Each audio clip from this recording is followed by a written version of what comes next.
السلام علیکم ورحمۃ اللہ وبرکاتہ نحمدہ ونصلی علی رسولہ الکریم اما بعد فاعوذ باللہ من الشیطان الرجیم بسم اللہ الرحمن الرحیم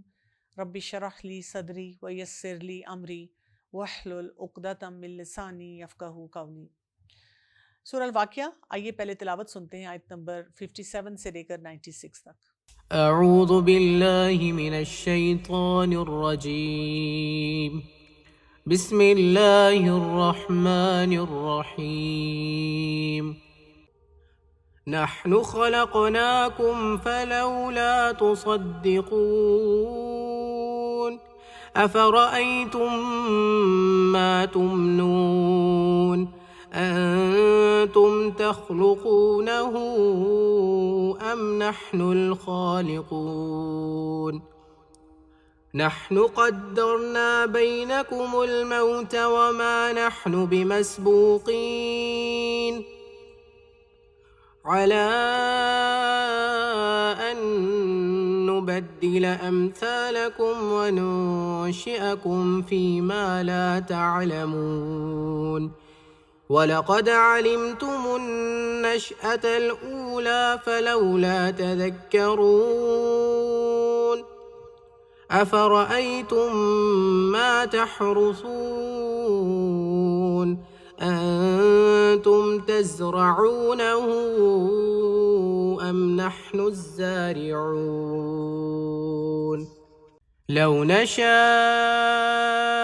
لجعلناه حطاما فظلتم تفكهون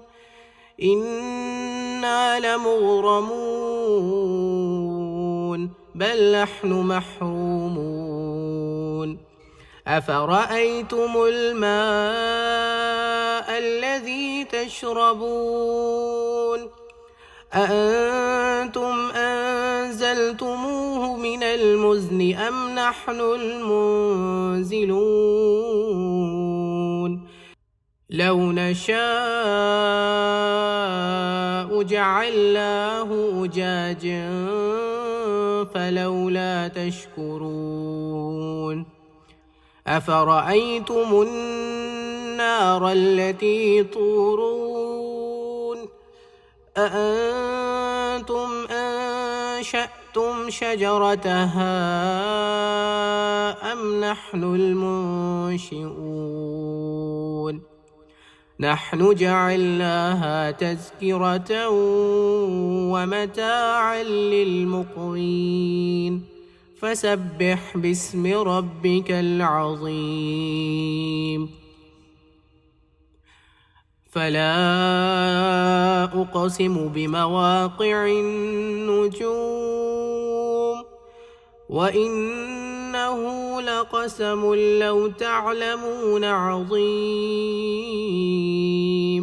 إنه لقرآن كريم في كتاب مكنون لا يمسه إلا المطهرون تنزيل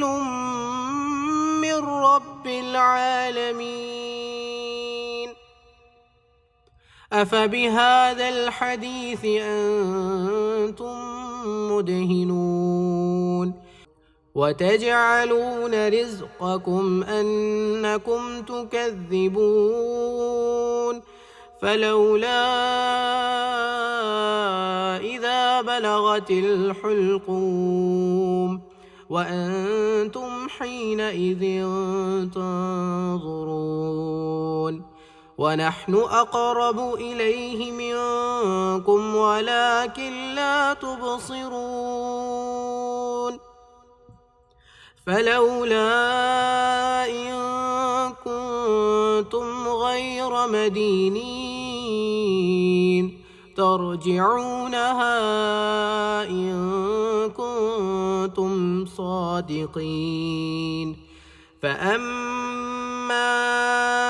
إن كان من المقربين فروح وريحان وجنة نعيم وأما إن كان من أصحاب اليمين فسلام لك من أصحاب اليمين. وأما إن كان من المكذبين الضالين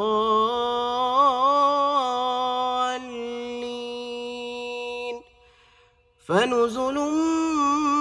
من حميم وتصلية جحيم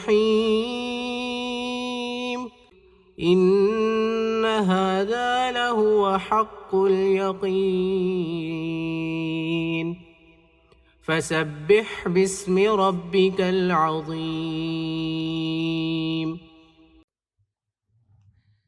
سورہ الواقعہ میں اب تک ہم کیا دیکھ چکے ہیں؟ انسان زندگی جیسی گزارتا ہے اسی طرح کے اس کے آؤٹ کم ہوتے ہیں، اور ہمیں 3 راستے بتائے گئے کہ یا تو انسان سبقت لے جانے والوں میں ہو سکتا ہے، یا انسان جو ہے دائیں ہاتھ والا ہوگا جس میں بھی بہت سے فائدے ہیں، اور اگر انسان اللہ کی بات کو نہیں سنتا تو پھر اس کا انجام بہت برا ہوتا ہے اور وہ بائیں ہاتھ والوں میں ہوگا۔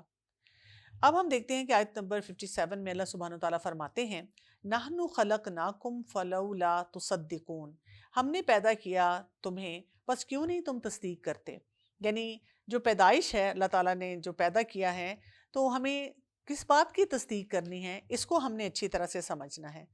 کہ کیا اللہ تعالیٰ جیسے قرآن پاک میں بار بار کہتے ہیں کہ ایک پیدائش جب اللہ تعالیٰ نے ہماری کر دی تو دوبارہ پیدا کرنا اتنا مشکل ہے جس کے بارے میں ہم اتنا زیادہ ہر وقت سوچتے رہتے ہیں، غور و فکر کرتے ہیں اور اس کے لیے ریڈی نہیں ہوتے ہیں۔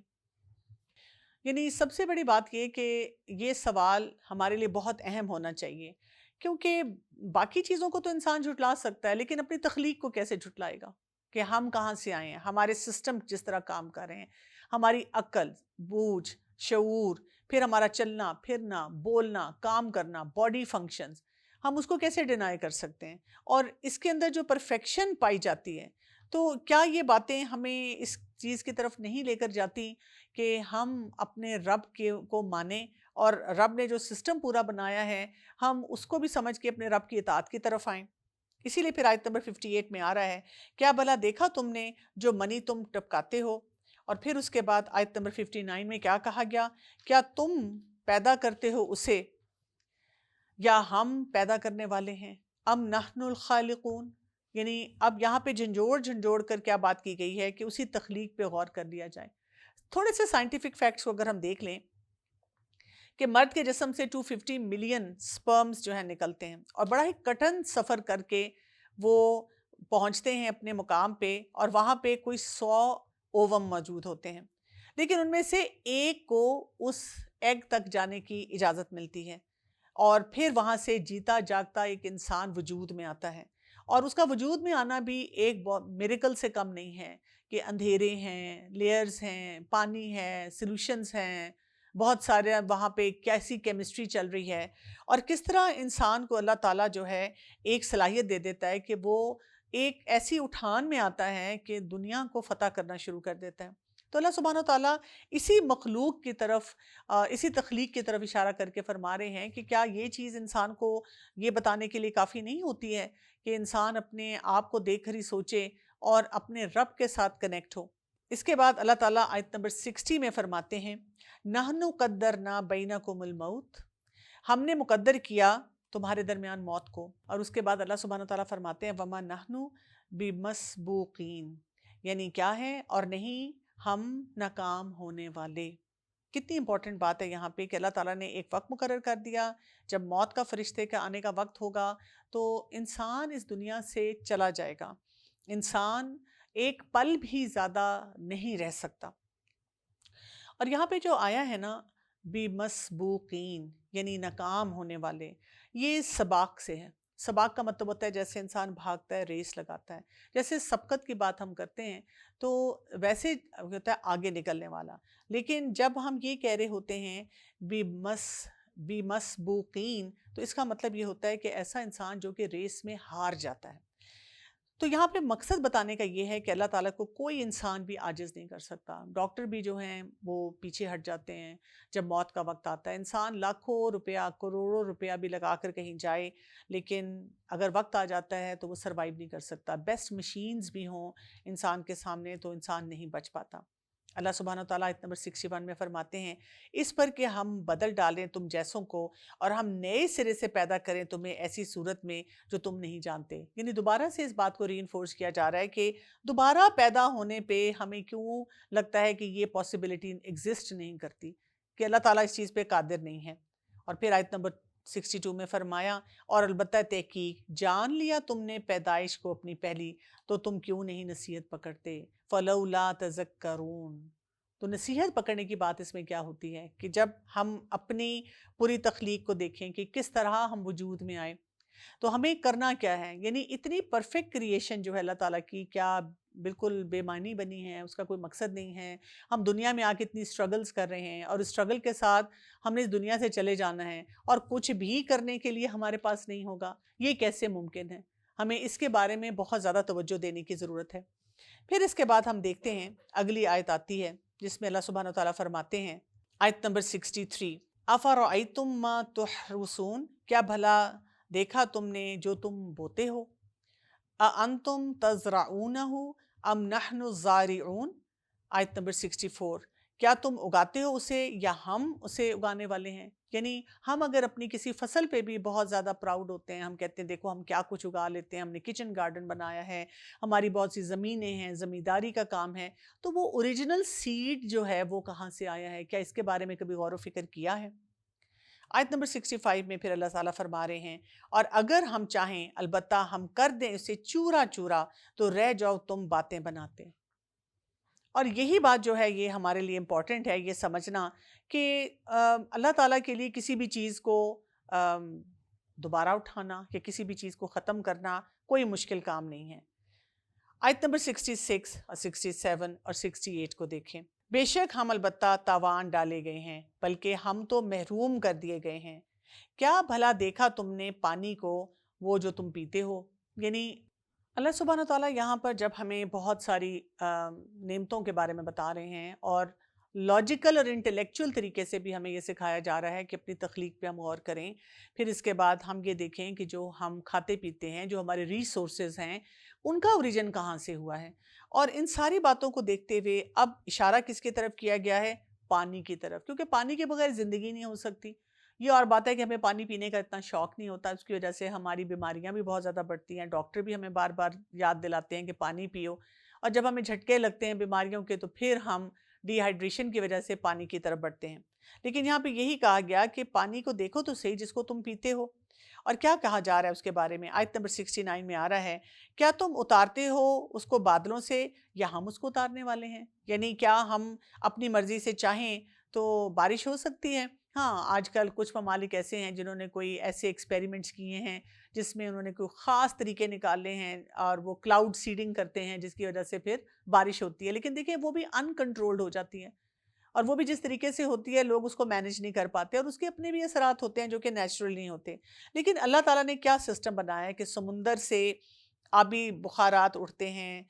بادل بنتے ہیں, ہوائیں ان کو اڑا کے لے کے جاتی ہیں, پھر وہ برستے ہیں, اور پھر ہم کتنی امیزنگ بات دیکھتے ہیں کہ سمندر جو ہوتا ہے وہ ان اٹ سیلف کتنا نمکین ہوتا ہے, اور کبھی کبھی اس کے اندر پولوشن بھی ہوتی ہے, لیکن ایک سرٹن لیول کی پولوشن بھی ہو تب بھی کتنے پیور فارم میں وہ جو پانی اوپر جاتا ہے وہ پوری فضا کو تر و تازہ کر دیتا ہے. اور آپ دیکھیں ادروائز ہم اگر اپنے لیے کوئی پانی رکھیں اور ایون اگر اس میں جیسے کوئی سونف ڈال دیں, الائچی ڈال دیں, اور اگر ہم اس کو تھوڑی دیر کے رکھ کے چاہیں بھی کہ ہم اسے استعمال کریں تو اس میں سے وہ فلیورز نہیں جاتے. لیکن اللہ تعالیٰ ہمیں وہ بارش اور وہ پانی ایسے دیتے ہیں کہ کوئی فلیور نہیں اس کا ہوتا, جس کی وجہ سے ہم آسانی سے اسے استعمال کرتے ہیں. اسی لیے کہا گیا ہے کہ کون ان سب چیزوں پہ قدرت رکھنے والا ہے. آیت نمبر 70 میں اللہ تعالیٰ فرماتے ہیں لَوْ نَشَاءُ جَعَلْنَاهُ أُجَاجًا. اور اگر ہم چاہیں بنا دیں ہم اسے سخت کھارا. فَلَوْلَا تَشْكُرُونَ. بس تم کیوں نہیں شکر ادا کرتے. تو پانی جو ہمیں مشکل لگتا ہے پینا, اللہ تعالیٰ چاہتے ہیں کہ ہم اس کے بارے میں غور و فکر کریں، جس کو ہم فار گرانٹیڈ لیتے ہیں. حالانکہ دیکھیں ہمارے ہی سامنے کتنے لوگ ایسے ہیں جن کے گھر میں پانی نہیں ہوتا اور ان کو ٹینکر بلوانے پڑتے ہیں. کتنے لوگ ایسے ہیں جن کو میلوں کا سفر کر کے جانا پڑتا ہے اور پھر وہ جو پانی لے کر آتے ہیں اس کو وہ استعمال کرتے ہیں. تو اللہ تعالیٰ چاہتے ہیں کہ ایسی جو نعمتیں ہیں ان کے بارے میں ہم غور و فکر بھی کریں، ان کے ساتھ اللہ تعالیٰ کے ساتھ بھی کنیکٹ ہوں، اور اس کے ساتھ ساتھ ہم اب اپنے یہاں سے جانے کے بارے میں بھی سوچیں، اپنے مقصد کے بارے میں بھی سوچیں. آیت نمبر 71 میں آ رہا ہے، کیا پھر دیکھا تم نے آگ کو، وہ جو تم سلگاتے ہو؟ اب آپ دیکھیں کہ پانی کی بات ہو رہی ہے تو پھر اس کے بعد ہم آگ کی طرف بھی جا رہے ہیں. پانی کے بارے میں اگر ہم دیکھیں تو نبی کریم صلی اللہ علیہ وسلم کی ایک سنت تھی کہ وہ پانی کو 3 گھونٹ میں پیتے تھے، اور جب بھی اپنے برتن کو قریب لے کر آتے تھے پانی پینے کے لیے تو بسم اللہ بھی پڑھا کرتے تھے، اور جب پانی پی لیتے تھے تو اللہ کا شکر بھی ادا کیا کرتے تھے. تو یہاں پہ پانی کی بات کرنے کے بعد اب دیکھیں ایک اور عام مثال آ گئی ہمارے سامنے، اور آگ، کیونکہ ہم نے آگ کا بھی استعمال کرنا ہوتا ہے. اور یہاں پہ بتایا جا رہا ہے کہ ہم نے بنایا اسے ایک نصیحت، نحن جعلناہا تذکرۃ ومتاعا للموقنین، اور فائدے کی چیز مسافروں کے لیے. تو آپ دیکھیں کہ یہ آگ بھی جو ہے، جیسے انسان کبھی سفر کرتا ہے نا تو بہت سارے سامان میں آپ پانی لے کے جا سکتے ہیں، کھانا لے کے جا سکتے ہیں، خوراک، ڈرائی فروٹ یا اور چیزیں لے کے جا سکتے ہیں. لیکن اگر ہم پرانے ٹائمز میں چلے جائیں تو ان کے پاس کوئی ایسا طریقہ نہیں ہوتا تھا، کہ کوئی ماچس نہیں تھی، کوئی لائٹر نہیں تھا، کوئی ایسا پورٹیبل سسٹم نہیں تھا آگ جلانے کا کہ اس کو ساتھ لے کے جاتے. اور ہم یہ دیکھتے ہیں جیسے موسیٰ علیہ السلام کے سفر کی بات بھی آتی ہے تو اس میں ذکر آتا ہے کہ انہوں نے ایک انگارہ دیکھا تھا. اور اس میں یہاں پہ اس لیے ذکر کیا جا رہا ہے کہ کتنا فائدہ ہے کہ اللہ تعالیٰ نے وہ سسٹم کریٹ کیے ہیں کہ آپ کچھ خاص پتے ہوتے ہیں یا کچھ خاص درخت کا کچھ وہ اس کی لکڑی ہوتی ہے جس کو آپ آپس میں جب رگڑتے ہیں، پتھر ہوتے ہیں تو اس سے جو چنگاریاں نکلتی ہیں اور اس سے پھر وہ آگ جل جاتی ہے. اور پھر بہت امپورٹنٹ بات ہمیں کیا بتائی جا رہی ہے یہاں پہ، فَصَبِّ بِاسْمِ رَبِّكَ الْعَظِيمِ، پس تسبیح کیجئے نام کی اپنے رب کے جو نہایت عظمت والا ہے. مسئلہ یہ ہے ہمارا کہ کیونکہ ہم نے دین اور دنیا کو نا ٹوٹل الگ کر دیا ہے، یعنی یہ ساری باتیں جو کہ اللہ تعالیٰ ہمیں جس کی طرف نشاندہی کر رہے ہیں، ہم ان کو اپنی زندگی میں دیکھتے ہیں، ہم ان کے بارے میں پڑھتے ہیں، ان سائنسز کو ایکسپلور بھی کرتے ہیں، لیکن وہ صرف سائنسز ہیں. اور جب ہم مسجد میں جاتے ہیں یا کبھی نماز پڑھتے ہیں یا قرآن کھولتے ہیں تو ہم کہتے ہیں یہ صرف اللہ کا کلام ہے اور اس کو ہم نے ویسے ہی پڑھنا ہے. جب تک یہ انٹیگریشن ہم نہیں لائیں گے اپنی زندگی میں، کہ اگر ہم قرآن پڑھ رہے ہیں تو ان سائنٹیفک فیکٹس کے بارے میں بھی تھوڑا سا سوچ لیں، اور اسی طرح سے جب ہم سائنٹیفک فیکٹس کو دیکھ رہے ہیں اور اپنی روٹین کی زندگی گزار رہے ہیں تو اللہ تعالیٰ کی عظمت کو ہم کبھی بھی نہ بھولیں. کیونکہ جو لوگ بھی اللہ کی عظمت کو بھولنا شروع ہو جاتے ہیں تو پھر کیا ہوتا ہے، ان کی زندگی میں مشکلات بڑھ جاتی ہیں. اب جیسے سبحان اللہ و بحمدہ تسبیح ہے وہ پڑھیں، تسبیح پڑھنے سے ہمیں بہت سے فائدے ہوتے ہیں، گناہ جھڑ جاتے ہیں. اسی طرح آپ دیکھیں سبحان اللہ و بحمدہ تسبیح کے بارے میں حدیث میں ہمیں کیا پتہ چلتا ہے کہ اگر ایک دفعہ انسان یہ تسبیح کر لیتا ہے، یعنی 100 مرتبہ یہ پڑھ لیتا ہے، تو انسان کے گناہ جو کہ سمندر کی جھاگ کے برابر بھی اگر ہوں گے تو وہ سب ختم ہو جاتے ہیں. پھر یہ کہ قیامت کے دن یہی جو تسبیحات ہیں انسان کے بچاؤ کا ذریعہ بنتی ہیں. کبھی کبھی کیا ہوتا ہے کہ کوئی ضروری کام ہوتا ہے، نیکی کا کام ہوتا ہے، ہمیں بڑا مشکل لگتا ہے کرنا، لیکن تسبیحات کیا ہیں، آپ بیٹھے ہوئے ہیں، آپ کسی گیدرنگ میں، آپ اکیلے ہیں، آپ ڈرائیو کر رہے ہیں، آپ ٹریفک کے بارے میں سوچ رہے ہیں کہ بہت رش ہوتا ہے اور وہاں پہ کیا کیا جائے راستے میں، تو آپ تسبیحات اپنی پڑھنی شروع کر دیں. اس سے آپ کی وہ نیگیٹو تھنکنگ بھی ختم ہو جاتی ہے، اور اس سے جو ہے اصل میں آپ کے لیے ایک سائیکل ایسا بن جاتا ہے کہ آپ اپنے رب کو نہیں بھولتے. پھر اس کے بعد ہم دیکھ رہے ہیں کہ آیت نمبر 75 76 اس میں اللہ سبحانہ تعالیٰ کیا فرما رہے ہیں، پس نہیں میں قسم کھاتا ہوں گرنے کی جگہوں کی ستاروں کی. تو ستاروں کی قسم کھا کر اللہ سبحانہ تعالیٰ کیا بتا رہے ہیں، اور بے شک البتہ قسم ہے اگر تم جانتے ہو بہت بڑی. کیا قسم کھائی جا رہی ہے، کس چیز کی طرف خاص طور پہ جو ہے اشارہ کیا جا رہا ہے، آیت نمبر 77 میں اس کا جواب مل رہا ہے، انہ لقرآن کریم، بے شک یقیناً قرآن ہے بہت کریم، بہت عزت والا. تو یہاں پہ قرآن کی عظمت کی بات کی جا رہی ہے کہ اللہ سبحانہ تعالیٰ کہہ رہے ہیں کہ جو کچھ بھی ہم اپنی کائنات میں دیکھ رہے ہیں، اللہ تعالیٰ نے بہت عظیم چیزوں کی قسم کھا کر بتایا کہ قرآن بہت ہمارے لیے ہدایت کا ذریعہ ہے، فائدہ مند ہے. پڑھنے سے ثواب ملتا ہے، انسان کا دل خوش ہوتا ہے، یہ ایک بہت معزز کلام ہے۔ اور جب کریم ہم کہتے ہیں تو اس کا کیا مطلب ہوتا ہے؟ یہ بہت عزت والا ہے، اور جو اس کو پڑھے گا اور اس کے ساتھ اپنا دل لگائے گا اور اس کے ساتھ وقت گزارے گا اور اس کو پڑھ کر آگے لوگوں کو بتانے کی کوشش کرے گا، تو ایسے افراد جو ہوتے ہیں وہ بھی باعث عزت بن جاتے ہیں۔ اور دیکھیں قرآن کے ساتھ جب انسان اپنا تعلق بہت زیادہ اسٹرانگ کرنا شروع کر دیتا ہے تو وہیں سے اس کے مسائل جو ہیں وہ حل ہونا شروع ہو جاتے ہیں۔ پھر اس کے بعد ہم دیکھتے ہیں کہ آگے آ رہا ہے فی کتاب مکنون، ایک کتاب میں محفوظ، یعنی قرآن میں کبھی بھی کوئی تبدیلی نہیں آ سکتی۔ ہماری سمجھ کم ہو سکتی ہے، ناقص ہو سکتی ہے، ہم کبھی کبھی سمجھنے میں اس میں کوئی ایسی بات بول سکتے ہیں جو کہ درست نہیں ہے، لیکن اللہ تعالیٰ کی طرف سے اس میں کوئی کسی قسم کی کمی نہیں ہے۔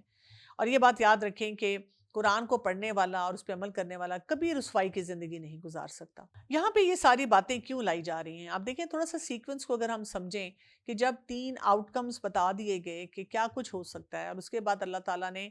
عام روزمرہ کی زندگی کے جو معاملات ہیں ان کے ذریعے خالق کی پہچان کروائی، تو پھر لوگ جو ہیں پھر بھی ہدایت نہیں حاصل کرتے۔ تو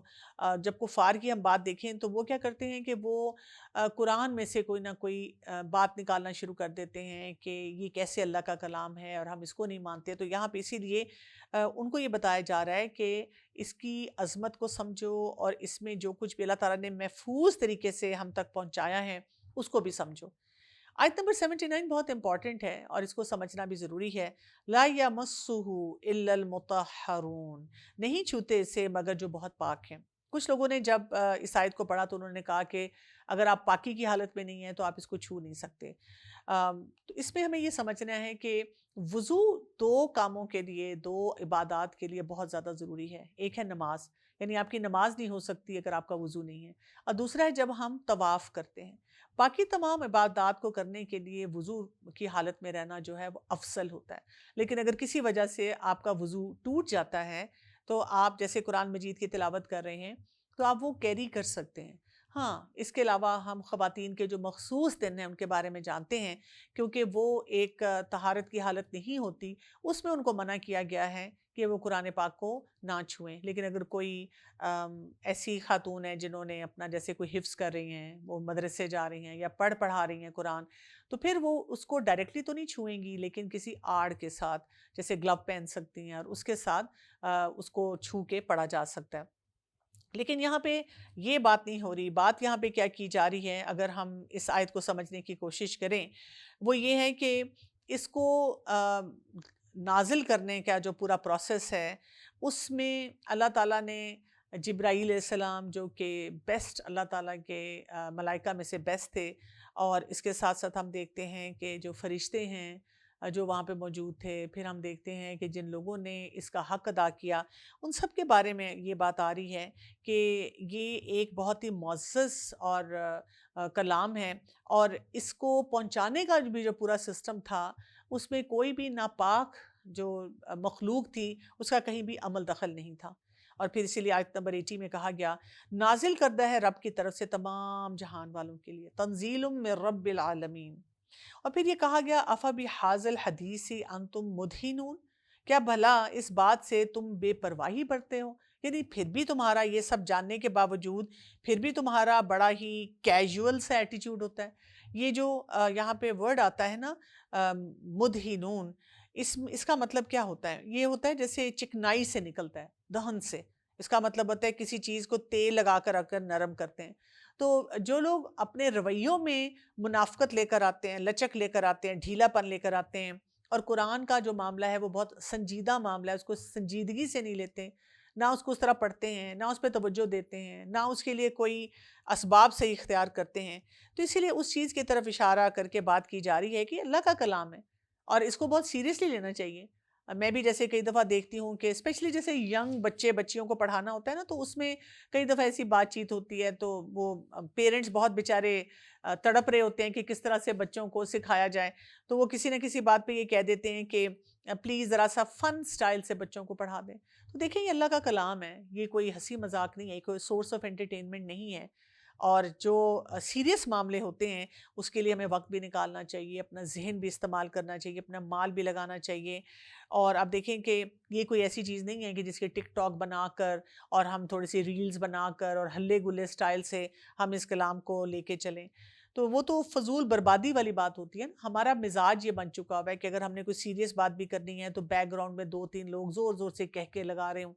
لیکن یہاں پہ اللہ سبحانہ تعالیٰ یہی فرما رہے ہیں کہ اس پہ صحیح طرح سے توجہ دیں گے تو پھر آپ کو بات صحیح طرح سے سمجھ آئے گی اور پھر آپ کا عقیدہ آخرت جو ہے نا وہ مضبوط ہوگا۔ پھر اس کے بعد آیت نمبر 82 میں اللہ سبحانہ تعالیٰ فرماتے ہیں اور تم بناتے ہو اپنا حصہ یہ کہ تم جھٹلاتے ہو، یعنی کیا تم کر رہے ہو اس میں، یعنی اس میں سے کیا حصہ تم حاصل کر رہے ہو، یعنی قرآن پاک جو ہے وہ کیا ہے، اس میں وہ تو ایک رزق کی شکل ہے نا، آپ کو ہدایت ملتی ہے اور آپ اس میں سے کوئی فائدہ حاصل کرتے ہیں، لیکن کتنی بڑی ٹریجڈی ہے کہ ہم اس میں سے اگر پڑھ بھی لیں، اس کو سمجھنے کی بھی کوشش کریں، کسی گیدرنگ میں بھی کبھی کبھار چلے جائیں، ہم کون سا حصہ لے کر آئیں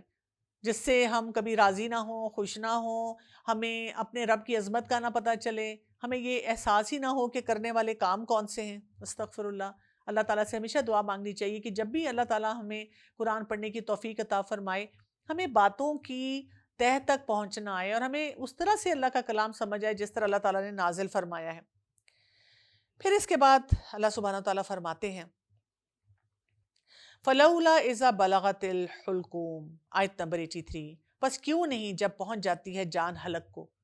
کیوں؟ زندگی میں رہتے ہوئے آپ کیجول ہیں، آپ دن رات وہ نشانیاں آپ کے سامنے آ رہی ہیں، بڑے بڑے بل بورڈ آ رہے ہیں جو آپ کو بتا رہے ہیں کہ مقصد حیات کو سمجھو اور ایمان باللہ کو مضبوط کرو، ایمان بالآخرہ کی طرف توجہ دو، ہم نہیں دیکھ رہے، ہم پرواہ نہیں کر رہے، تو کیا ہوگا؟ ایک وہ وقت بھی تو آنا ہے جب حلق کے اندر جو جان ہے وہ بس نکلنے والی ہوگی۔ یہ جو حلقوم کا ورڈ ہے نا، یہ گردن کے نچلے حصہ جو ہے جہاں سانس کی نالی ہے اس کو کہا جاتا ہے۔ جب جان انسان کی نکلتی ہے نا تو سب سے پہلے پاؤں سے نکلتی ہے، ہاتھ پاؤں ٹھنڈے ہونا شروع ہو جاتے ہیں، اور اس کے بعد کیا ہوتا ہے، باقی جسم سے وہ نکلتی ہے اور پھر حلق تک پہنچتی ہے، اور پھر حلق سے جب فائنلی نکلتی ہے تو انسان کا دنیا سے رابطہ جو ہے وہ ختم ہو جاتا ہے۔ تو یہاں پہ اسی چیز کی طرف اشارہ کیا جا رہا ہے، اور آیت نمبر 84 میں فرمایا اور تم اس وقت دیکھ رہے ہوتے ہو۔ کون سا انسان ہے جو کہ اس وقت دیکھ رہا ہوتا ہے؟ یعنی یہ بتایا جا رہا ہے کہ وہ انسان جس کی جان نکل رہی ہے وہ بھی بہت بے بسی کی حالت میں ہوتا ہے، اس نے دنیا میں کیسی عمر گزاری، کیسی بہاریں دیکھیں، کیسے کیسے شوق پورے کیے، اور کتنی بے بسی کی وہ حالت ہوتی ہے کہ اب وہ یہاں سے جا رہا ہے، اس کو وہ حقیقت نظر آ رہی ہے، but he can't do any thing, وہ کچھ بھی اس سلسلے میں کوئی معاملہ جو ہے وہ اپنا درست نہیں کر سکتا۔ اور اسی طرح جو اس کے ارد گرد کے لوگ ہیں جو کئی دفعہ اس کو غلط کاموں پہ ہی شے دے رہے ہوتے ہیں کہ کچھ نہیں ہوگا، کچھ نہیں ہوگا، ہم تمہارے ساتھ ہیں، وہ سب بھی دیکھتے کہ دیکھتے رہ جاتے ہیں۔ ڈاکٹر کھڑے ہوتے ہیں، ہمارے پیارے کھڑے ہوتے ہیں، لیکن کوئی ہمیں نہیں بچا پاتا۔ اور پھر کہا گیا آیت نمبر 85 میں، اور ہم زیادہ قریب ہوتے ہیں اس کے تم سے، اور لیکن نہیں تم دیکھتے۔ وَنَحْنُ أَقْرَبُ إِلَيْهِ مِنْكُمْ وَلَكِنْ لَا تُبْصِرُونَ، اللہ تعالیٰ زیادہ قریب ہوتے ہیں۔ یعنی دنیا میں تو ہم نے تقویٰ کی بنیاد پہ جو اللہ کا قرب محسوس کرنا تھا وہ ہم نے محسوس ہی نہیں کیا، ہم نے اس کی پرواہ ہی نہیں کی، لیکن اب وہ وقت آ گیا ہے کہ یہ سب چیزیں جن میں ہم نے اپنا وقت برباد کیا اب وہ جانا شروع ہو جائیں گی اور ہمیں اللہ تعالیٰ کے قریب ہونا ہے۔ بیسیکلی یہاں پہ یہ بات کی جا رہی ہے کہ ریالٹی سامنے آنے والی ہے، ہمیں یہ نظر آ جائے گا کہ اب تو دیر از نو وے آؤٹ، اب تو ہمیں جواب دینا پڑے گا، اور تمام معاملات اسی طرح ہوں گے جیسے اللہ تعالیٰ نے قرآن میں ہمیں بتا دیے تھے۔ آیت نمبر 86 میں آتا ہے پھر کیوں نہیں اگر ہو تم نہیں بدلہ دیے جانے والے، اور آیت نمبر 87 میں آتا ہے تم لوٹاتے اسے اگر ہو تم سچے۔ تو وہ جو بڑی بڑی باتیں کرنے والے لوگ تھے، تو یہاں پہ کہا جا رہا ہے جب تم مر رہے ہو تو پھر واپس جانے کی کوشش کرو، پروف کرو کہ تم کیا واپس جا سکتے ہو۔ اور ہمیں دیکھیں احادیث سے کیا پتہ چلتا ہے، جب ایک انسان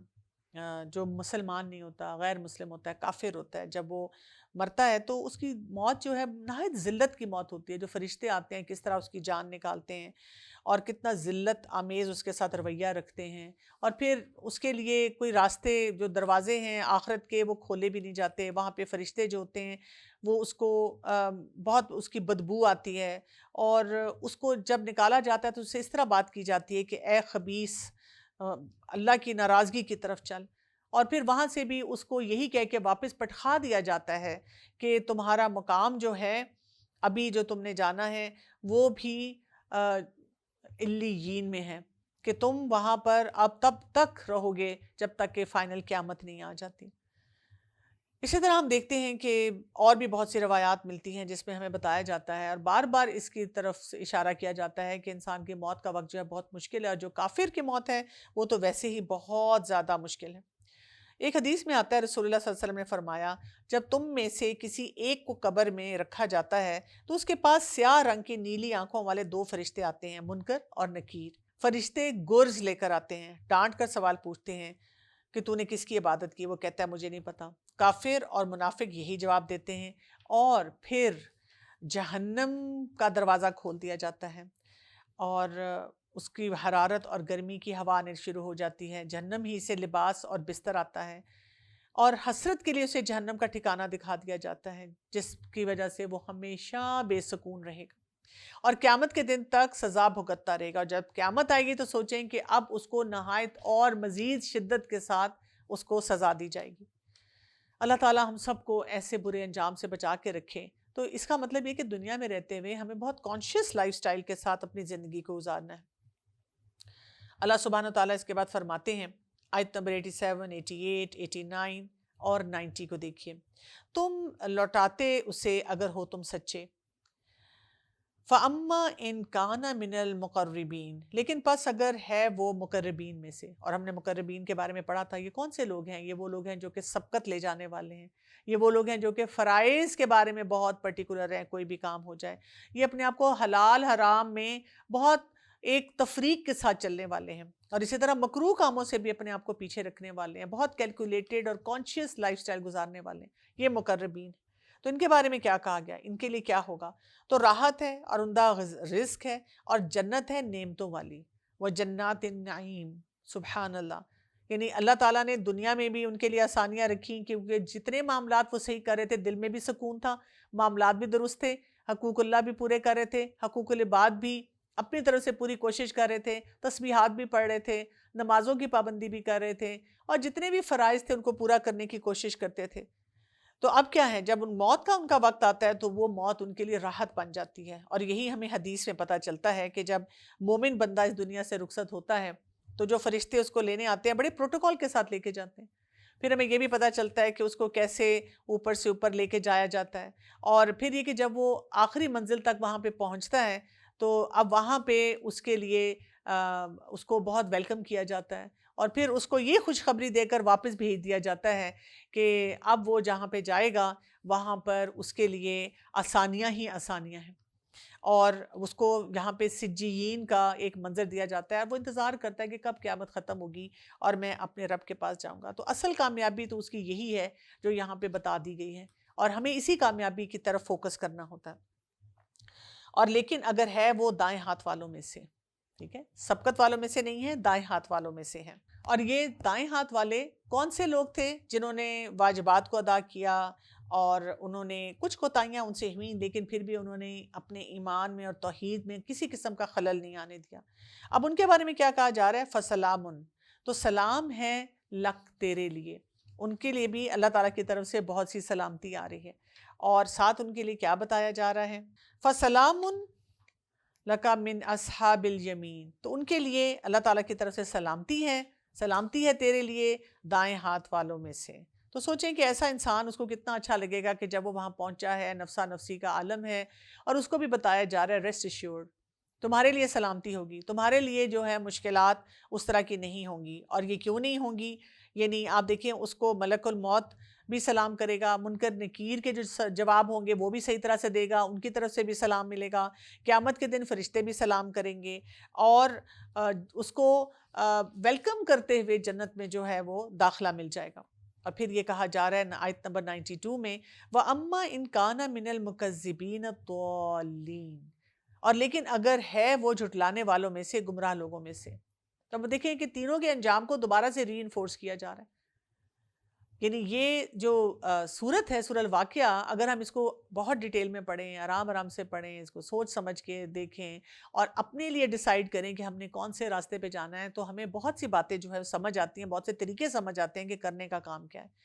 تو یہ کون سا انسان تھا؟ یہ وہ تھا جس نے حق کو جھٹلایا اور اس نے گمراہی کی پوری زندگی جو ہے وہ گزاری۔ اس کے لیے کیا کچھ ہوگا؟ آیت نمبر 93 اور 94، تو مہمانی ہے کھولتے پانی سے، اور جلنا ہے جہنم میں۔ بہت کلیئرلی یہ بتایا جا رہا ہے کہ کیا اس کے ساتھ ہونے والا ہے۔ اور آیت نمبر 95 میں اللہ سبحانہ تعالیٰ فرماتے ہیں اِنَّ هَذَا لَهُوَ حَقُّ الْيَقِينِ، بے شک یہ البتہ برحق ہے اور بہت ہی یقینی بات ہے۔ یعنی ہمیں اس کے بارے میں کوئی ڈاؤٹ نہیں ہونا چاہیے۔ یہ نہیں ہے کہ may be there is a possibility, یعنی جب کوئی سائنسدان بھی کوئی تجربے کرتے ہیں تو وہ پاسبلٹیز نکالتے ہیں، پروبیبلٹیز، مفروضے نکال کر وہ بات کر رہے ہوتے ہیں۔ لیکن اللہ سبحانہ تعالیٰ بتا رہے ہیں کہ یہاں کوئی مفروضہ نہیں ہے، یہاں بالکل کلیئر بات جو ہے وہ سب کو بتا دی جا رہی ہے۔ اور پھر دوبارہ سے اس آیت کو دہرایا جا رہا ہے، جو آیت نمبر 96 جس پہ اس کا اختتام ہو رہا ہے، فَسَبِّحْ بِاسْمِ رَبِّكَ الْعَظِيمِ، بس تسبیح کیجئے نام کی اپنے رب کے جو کہ نہایت عظمت والا ہے۔ تو تسبیح کیا ہوتی ہے؟ ہمارے 360 جوڑوں کا صدقہ ہوتی ہے۔ تسبیح جو ہے اس سے دنیا کی پریشانیاں، ڈر، خوف، ہر چیز جو ہے اس سے نجات ملتی ہے، دل کی تنگی اور گھٹن جو ہے اس کا علاج ہوتا ہے، نیکیاں ملتی ہیں، گناہ جو ہیں انسان کے جھڑ جاتے ہیں۔ اور پھر ہم یاد رکھیں کہ جیسے سبحان اللہ و بحمدہ کے بارے میں یہ بھی آتا ہے کہ یہ کیا ہیں کہ 2 کلمے ہیں جو کہ زبان پہ ہلکے ہیں اور میزان میں ان کا وزن بہت بھاری ہے، تو ان کلمات کو بھی اکثر ہمیں پڑھتے رہنا چاہیے۔ یہاں پہ سورت کا جو ہے اختتام ہوتا ہے، تکمیل پہ پہنچتی ہے، اور اس سورت کے بارے میں کہا جاتا ہے کہ اگر کوئی اور سورت بھی انسان نہ پڑھے لیکن اس سورت کو پڑھ لے اور بار بار پڑھے اور بار بار اس کے میسیجز پہ توجہ دے تو یہ اس کے لیے ہدایت کا ذریعہ بن جاتی ہے۔ تو میں چاہوں گی کہ اس پہ ہم بار بار غور و فکر کریں، اور غور و فکر کرتے ہوئے اپنے لیے ضرور وضاحت کے ساتھ راستہ چنیں، کیونکہ ہم ایسی کوئی غلطی اس دنیا میں افورڈ نہیں کر سکتے جو کہ ہماری آخرت کو خراب کر دے۔ السلام علیکم ورحمۃ اللہ وبرکاتہ۔